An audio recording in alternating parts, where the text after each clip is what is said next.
depressed, suicidal, or otherwise extremely downtrodden members of Reddit, what is your go-to quote, phrase, or particular memory in life that keeps you going?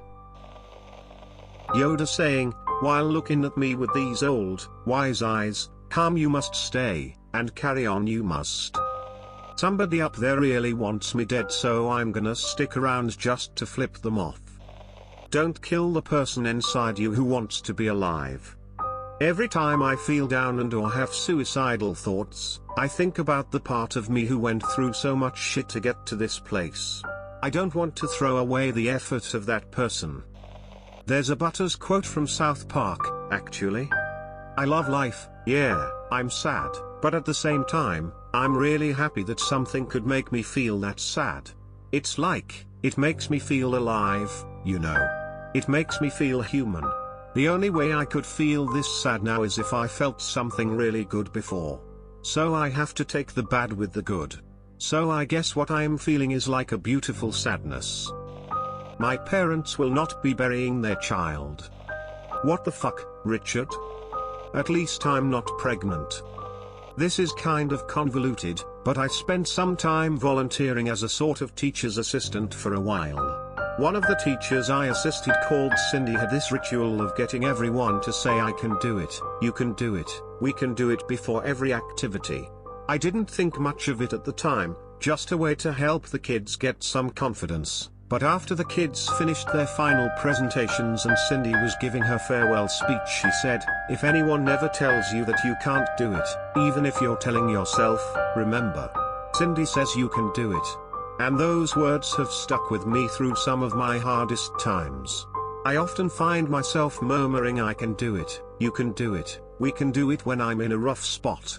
I don't know if Cindy will ever know how much her words have helped me, but I only hope they helped those kids just as much.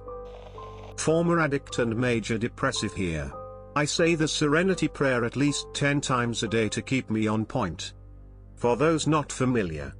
God, grant me the serenity to accept the things I cannot change, the courage to change the things I can, and the wisdom to know the difference. It helps me evaluate each moment. If there is something I can't change, I need to acknowledge that, accept it and move on. Bitching and stewing about it won't make it any better. If I can change something, what are the steps I need to take, and then follow them? You have to outlive your enemies. One of them being depression. Something my mom said when I was stressing about other people's issues. Not your circus, not your monkeys. It's been such a grounding sentence for me. It's kinda silly calling people monkeys, so it makes me smile two-tongue. I have to put on my own oxygen mask first. A friend of mine committed suicide a couple of years ago. He always took an extra shoot of liquor for the ones who would have done the same for us. I live by that now. Don't look back, you're not going that way from BoJack Horseman. It kind of replays in my head throughout the day and somewhat helps me to get my head out of the past and the trauma I'm still trying to move forward from. After I tried to commit suicide last month, I came back out of a coma and barely made it. When I came back, I was hugged from several people, including employees and nurses who I've known for a few months now. Knowing that there are truly people that like me and care for me makes me get out of bed each morning. Seeing them every day in hospital is really what keeps me going. Journey before destination. Some may call it a simple platitude, but it is far more. A journey will have pain and failure. It is not only the steps forward that we must accept.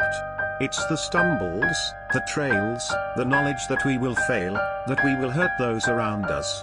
But if we stop, if we accept the person we are when we fail, the journey ends, that failure becomes our destination. To love the journey is to accept no such end. I have found, through painful experience, that the most important step a person can take is always the next one. From Oathbringer by Brandon Sanderson. There are people you haven't even met yet that are going to need you around. I am trans and gender dysphoria is kicking my ass for years.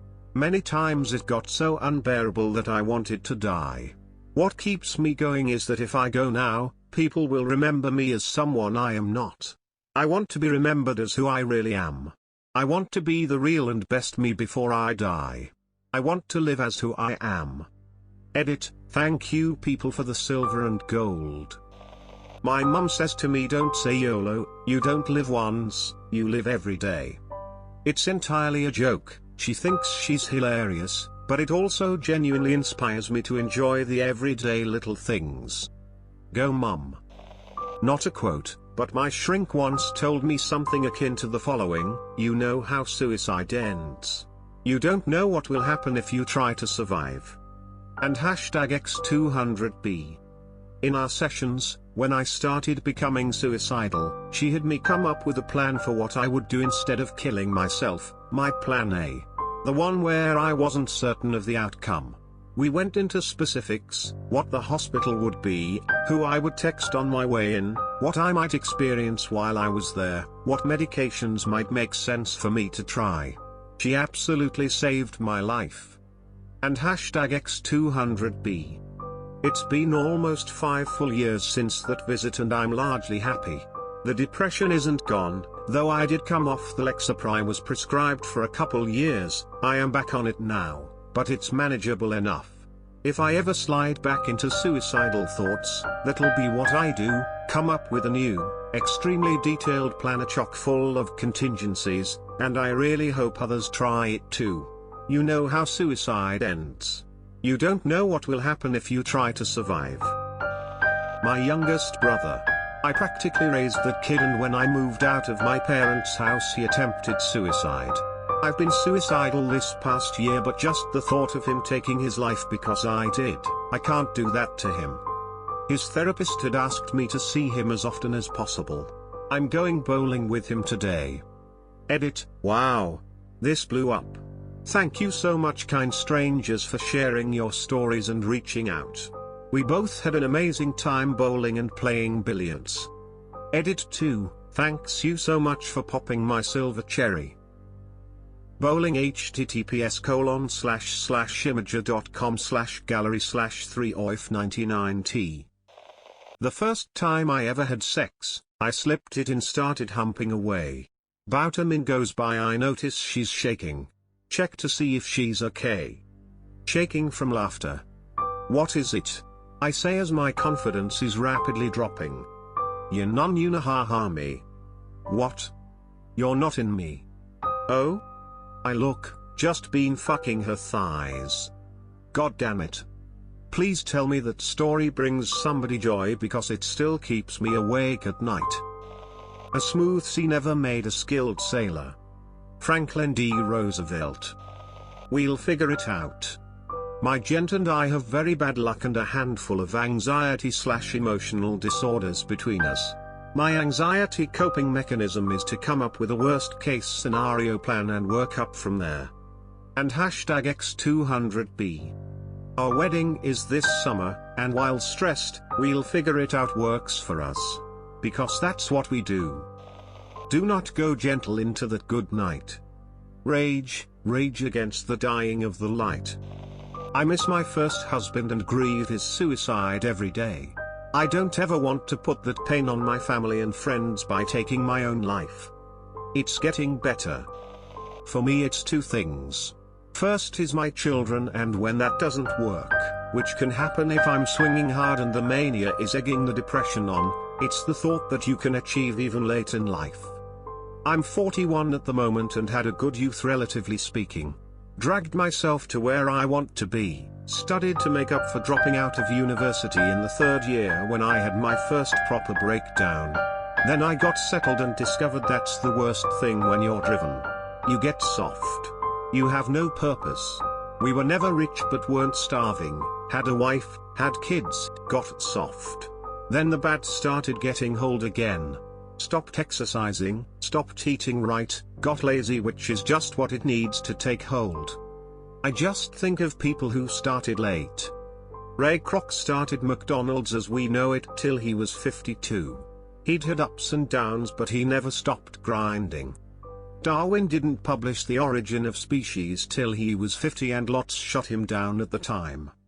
I see stories of people running marathons and publishing books in their 90s. Never too late. Your first painting is going to suck. Your first book is going to suck. Your first run might only be half a mile. The first pancake always looks bad.